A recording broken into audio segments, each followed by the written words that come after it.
You mentioned how the judging and the winning was. How does that work? Basically, we have an open nomination period of 2 weeks where the listeners can come in and nominate their shows. They only get to nominate one time. So that after that 15 days, we close the nominations.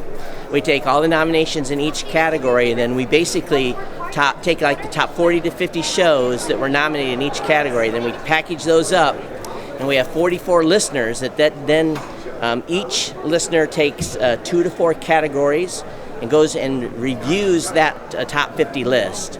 And we have a grading sheet that they use, and basically in the rules section on podcastawards.com, in the rules it talks about what we grade for. We look for an RSS feed, we look for iTunes, we look for an email link, the basic stuff that a podcaster has on their website. And more importantly, we make sure that the content matches the category they've been nominated in, and if the content is relevant. And they grade those out, and basically it's a scale. So you get so much points for so many nominations, so many points for the grading sheet and so forth. It's broke down in percentages. And so really what happens is many times a show may get more nominations than a show that actually makes the slate, largely because their website is more ready for podcasting. The goal is when someone comes to your website, the likelihood of them going to a secondary page is very, very, very low, so we want them to be able to subscribe and get access to the podcast right there. So that's kind of how the process works.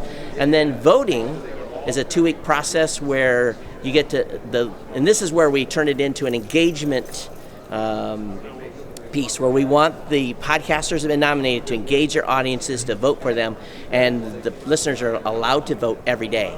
So they get to vote once every 24 hours, and really at that point, it's the podcast that has the most engagement is the podcast that's going to end up here on the winner's podium tonight. How about judges? Are there judges who also are balanced with the popular vote? There's not. There's 44 listeners that come specifically from my audience, from my personal podcast audience, that actually do the judging each year. So again, it's the People's Choice Podcast Awards. They judge the nominees. They judge the nominees. The listeners do. So then, doesn't it wind up biased in favor of the more popular?